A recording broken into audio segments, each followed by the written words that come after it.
Empire.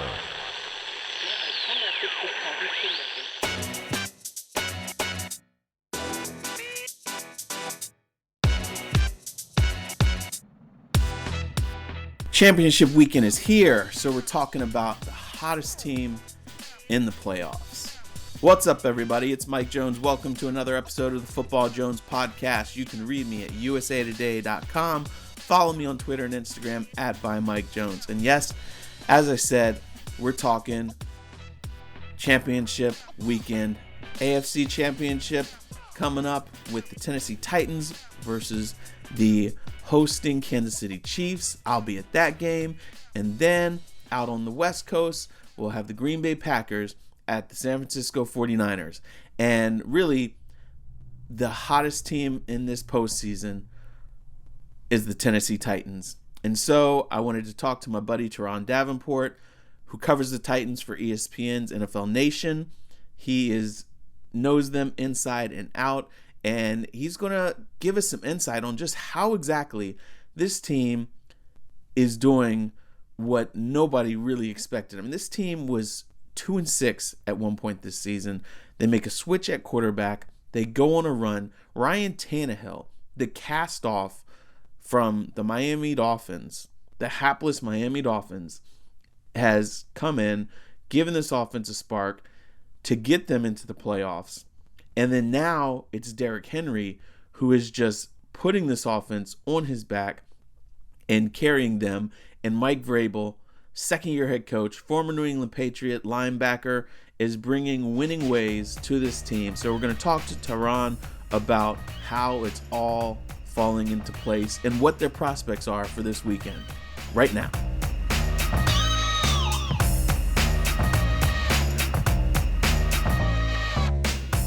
All right, now, like as promised, my guy Turron Davenport, ESPN NFL Nation Titans reporter, been following them through this incredible run. No team hotter in the playoffs than the Titans. Turron, how you doing, man? I'm doing really well, man. Appreciate you. Hey, no problem. So are you at all surprised by what you were seeing here from this Titans team? Here they are 60 minutes away from a trip to the Super Bowl. I mean, I can't sit here and say I'm not surprised. Obviously, being there, you see what these guys bring to the table, but I didn't think that they would go into Baltimore and beat them the way that they did, right? I knew they had a chance because of their style of play, but I didn't think they were going to go in there and win the way that they did. And, it's been pretty cool, seeing this whole thing happen. So, yeah, to answer your question, I'm a bit surprised. How exactly have they done it? Physical run game, hard-nosed defense, quarterback who doesn't, turn the ball over. But how did Mike Vrabel get them to go into Gillette Stadium, pull off an upset, go to Baltimore, pull off another upset? What's been the key? I think really a big thing before you even get into what's going on the field is mindset. These guys are dialed in. They're taking each game one at a time, and they really just have an understanding of the brotherhood, right? I talked to Kevin Byard about that, Jarrell Casey about it, Ben Jones, and they all echoed the same statement, which was when you have a guy that, you look at as your brother, you go just extra harder for him than you would go for just a teammate, and he talked about how, these guys have shed tears together, they grinded together from the summertime to now and everything like that. And there's a unity. So there's something to that, right? And that's something that I really saw in 17 with the Eagles, the same kind of mindset. But then when you look at what they're doing on the field, man, that Derrick Henry, that guy is unstoppable right now. And that's really, the aspect of that team that makes them pack and play. They could go anywhere and win because of Derrick Henry, but then you match that with going plus in the turnover ratio consistently and that defense, the way that they're playing. I mean, to hold the Ravens, that offense to 12 points is unbelievable. So I think those are the 3 or 4 key factors for them and what they've been able to do. Now, a lot of teams say they're focusing on one game at a time, but what is it about Vrabel's message that sinks in and gets these guys to actually literally do that? Because it really is something a lot of teams say, but what makes them different? Yeah, I think it's just the respect that they have for Mike Vrabel. I think it starts with that, and just the fact that they know that he's been there and done that, not once, twice, multiple times, right, as a player. So they understand that he was once in their shoes, and there's just something that experience does, to make you listen to what somebody's saying. So I think that's a key factor, and then just the fact that they just have that collective mindset. At the press conference on Monday, these guys are getting questions. I mean, I don't. Some of these reporters are asking them about the Super Bowl, like as if there isn't an AFC Championship game to be played, but they're getting those questions and they're shooting those right down, right? Their focus is on the AFC Championship, and that's something that, to a man, the four guys that came up, they were only focused on this game. So it's not just lip service. It's actually, a belief and an understanding, and I think that comes from Mike Vrabel. I saw on your Instagram, you had posted that video of him standing outside the locker room and greeting every single one of those guys one by one. I don't think I've seen a coach do that before. But you could just see every single dude, even if it was a player in street clothes, the way that he greeted them, you could tell that they all feel like they have a stake in this thing. No doubt about it. And if you watch that video, the one guy that really exemplified the family atmosphere and the family environment is David Quesenberry. And he's on the practice squad. And if you see the video, he's the guy with the short shorts and the shirtless, a sleeveless T-shirt, and their exchange. That's just an example of this guy's ability to place an emotional deposit in every single guy on the roster, right? That guy is a practice squad dude. Their history goes back to Houston. He actually helped Mike Vrabel's son, Tyler, learn how to play the offensive line. Tyler is a starting left tackle for Boston College. You know what I mean? So it's just, there's such a family atmosphere, right? You look at on the sideline before the game and during pregame, Todd Downing is having to catch, the tight end coach, with his son. Mike Vrabel is on the field having to catch with his other son, Carter.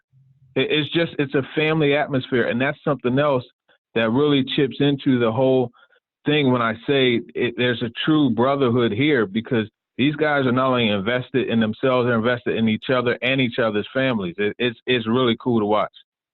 Now, he had a really big decision to make that he made midway through the season, going away from the franchise guy and going to a cast-off Ryan Tannehill as a starting quarterback, and that offense really took off from that point on. Have you talked to him, just about, was that an agonizing decision? Did they feel like they were rolling the dice, or what did they see in Tannehill to make them feel like, this is just something we got to do? Well, I did ask him that, and he said it was a tough decision, but he said that it was something that he felt had to be done with the team mindset first, right? And he just said they needed a spark. At 2-4, I mean, they were coming off. They scored a touchdown in 2 games, right? They had just been shut out by the Broncos, and they hit rock bottom, and it just was one of those things where they needed a spark, and they felt like the change at quarterback would give them a spark. They didn't necessarily feel like, Tannehill would come in and explode the way that he did. They were confident that he would come in and help their offense, though. Yeah, and goodness, I know the last 2 games he hasn't really put up a whole lot of yards, but he definitely energized that offense. Obviously, Henry is a big tone setter, but just having a guy who will take a couple of those shots downfield makes all the difference in the world. Yeah, no doubt about it. And it's funny because earlier this year, I asked Ryan Tannehill what he thought of the game manager moniker. And he said he doesn't give a darn about it, and I think that moniker definitely applies to him. And you mentioned these last 2 games. I think that's really where it applies to him, because what does a game manager do? Hey, listen, I need you to not lose me this game and give me one or two big plays. What has he given the Titans in the last 2 weeks? One or two big plays, and he didn't lose the game, right? You look at that throw to Jonnu Smith, the trust that he had to put it up there in the corner of the end zone for his guy to make a play, and then that dime that he dropped to Khalif Raymond for the 45-yard touchdown, right off of a stop on 4th and short. Outstanding plays. And then in the Patriots game, both times he hit Anthony Ferguson, tight window throw in the red zone, which, by the way, that dude's red zone stats are stupid, right? And 70% completion in the red zone. And then on top of that, the red zone offense overall, they're scoring touchdowns in the red zone at a clip of 73%. They haven't had a guy kick a field goal since, I think it was like week 14 or something silly like that. So that offense is rolling, and he's a big part of it. Okay, so they're about to go up here against a very explosive offense. We saw them, the Patriots weren't the Patriots. Their offense wasn't, but they handled them. We saw them, really. I mean, Lamar put up numbers, but not points. Do they have enough to be able to match firepower with the Chiefs, or do they have enough defensive, forces to be able to contain that offense and do just enough offensively to win this game? They have enough to go in there and play their game and come out with a win, right? They don't have to – it's a combination of both questions that you asked, to be honest with you. They got caught up in a shootout against the Chiefs and won that, in Week 10. But I think really it comes down to the rushing attack, right? And keeping Derrick Henry on the field is going to be the best defense for that Chiefs offense. The less time Pat Mahomes and that crew has to get on the field, the better. Now, along with that, running the football early to get that crowd out and consistently running the football, committing to it and continuing to do it to keep the crowd out is going to be huge. But there's going to be a need to have at least one big passing play. Now, here's the deal. If they get that game close and keep it close and enter the second half, it's going to be a serious problem for the Chiefs because the Titans are a much better second half team than they are first half, and especially Derrick Henry. So I think when you look at that defense and the pressure that they're able to get on the quarterback, especially up the middle with Jeffrey Simmons, I mean, low-key, Jeffrey Simmons was one of the huge reasons why they were able to contain that Ravens offense. So he's big time. Jarrell Casey. And then Adoree Jackson is beginning to play well. He gives them someone who could somewhat keep track of Tyreek Hill down the field. So that's going to be a matchup to watch. The safeties are going to be deep. I think Travis Kelce is probably the Chiefs' best chance on offense. But I still think the Titans overall have the ability to go into Arrowhead and punch that team in the mouth and follow up, because the Texans punched them in the mouth, but they didn't follow up. I think they could, hit that right cross, follow that up with an uppercut, and leave Arrowhead with the win. So are you picking them to win? I definitely am. Wow. I'm picking the Titans to win.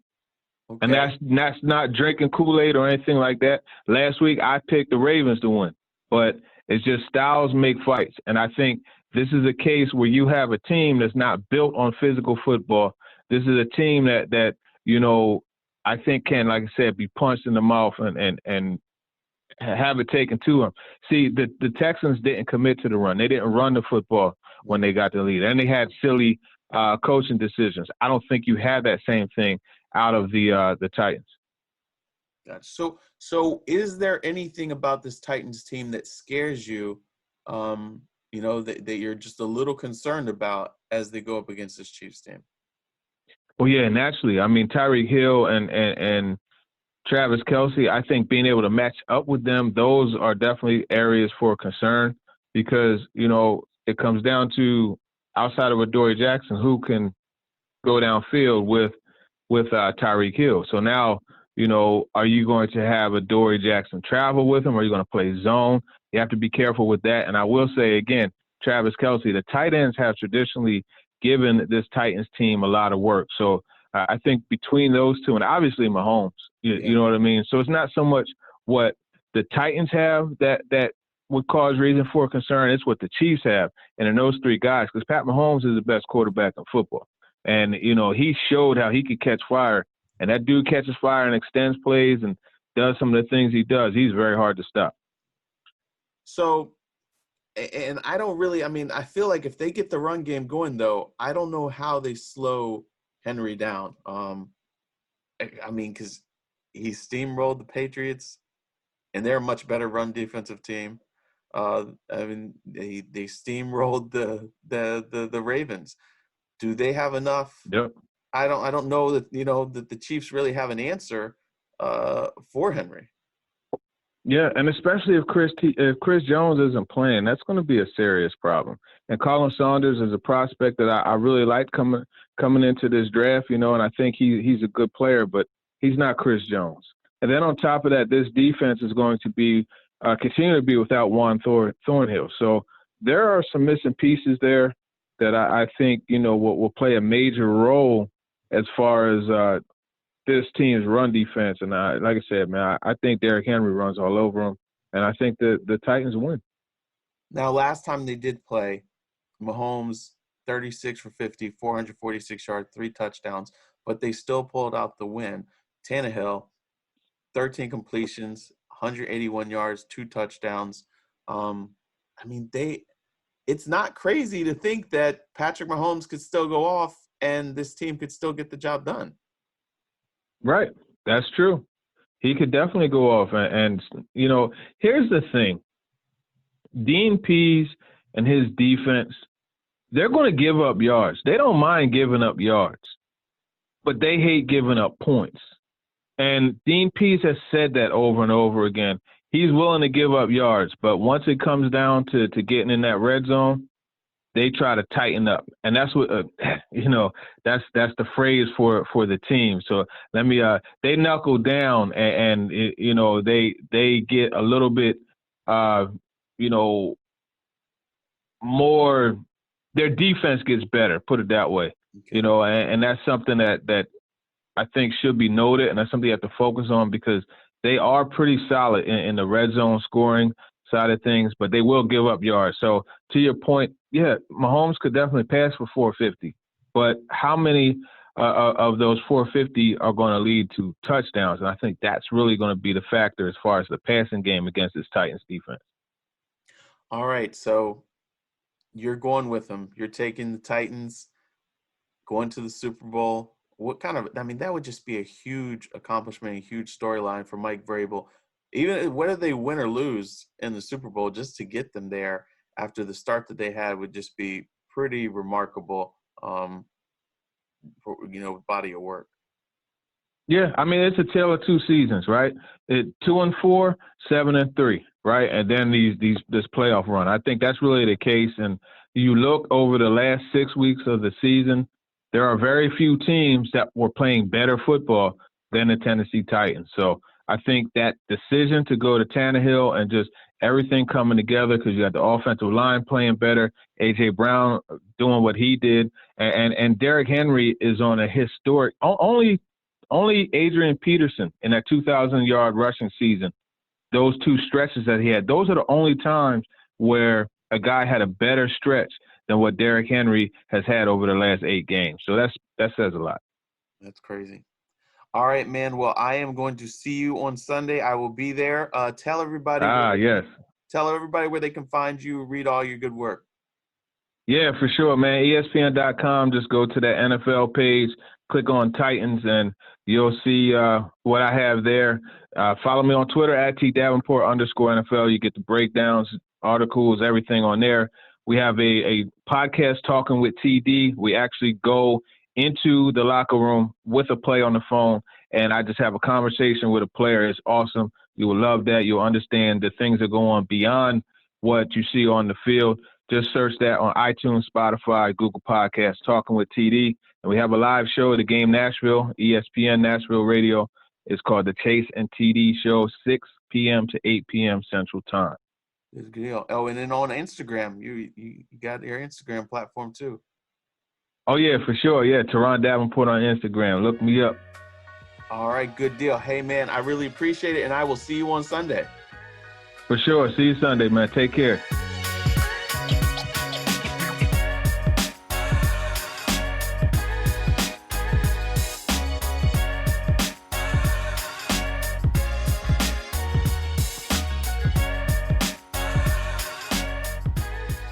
All right, there you have it from Turron. You know, I had to turn in my picks on Tuesday, and I picked the Chiefs to win in a close game. But the more I think about this thing, the more I'm not going to be surprised at all if Tennessee wins. They beat this team before with Patrick Mahomes having a monster game.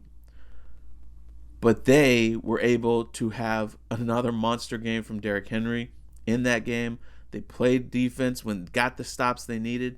So it's going to be really interesting. I know everything changes in the postseason, but this team is flying high, and they might be primed for another upset victory. Could you imagine you squeak into the playoffs and you go to New England and knock off that dynasty? Then you go to Baltimore, beat the hottest team in the league. And then if you can win at Arrowhead, beating Patrick Mahomes and that high-flying offense and get to the Super Bowl, that would be just an incredible ride. We will see what happens there. I've got the 49ers beating the Green Bay Packers. I hope it's a good game. The 49ers beat them very handily earlier this season. But, if you remember when I talked to Aaron Jones on Sunday, he said, this team has grown a whole lot since then. They went over things after that loss. They were sloppy. They had poor communication. And they're on a roll. They've won 5 straight regular season games. Then this past Sundays was 6. And so they're expecting a better outcome. Again, everything changes in the playoffs. Aaron Rodgers brought out the special last week on Sunday in the closing minutes to clinch that divisional victory over Seattle. He's highly motivated. Teammates say that there's a different look in his eyes. He's got more of a sense of urgency. He's reminding them, hey guys, it's win or go home. We have to bring it all here. And so we'll see. He didn't really have much special anything the last time they played. The defense really got after him. But do they have an answer? I just don't know. Matt LaFleur has really done a good job with this team, but he's going up against his buddy Kyle Shanahan. It's basically like he's playing his big brother in basketball, and his big brother taught him all his moves, and he knows how to stop him. So Kyle knows Matt's tendencies. He knows his philosophies. And so Matt has really got to dig deep into that bag, figure out how to break out all the tricks, and bring something that Kyle and defensive coordinator Robert Saleh, who also knows Matt very well from their time together in Houston, he's got to figure out how to bring something that they're not expecting, and then hope that Aaron Rodgers can, help elevate them, because he's been in this moment before. He's, no stranger to this pressure, and maybe they hope that Jimmy Garoppolo kind of falters a little bit. But it's going to be a fantastic week of football. Hope you guys are ready for it. Thanks again for listening. Again, you can read me at usatoday.com. Follow me on Twitter and Instagram at @ByMikeJones. Thank you. If you're not already subscribing, do so. And do me a favor, take the link from this podcast, send it to a buddy or two, get them on board, leave me a rating, a review, and I will talk to you guys Monday morning as we break down who's going to be playing in the Super Bowl.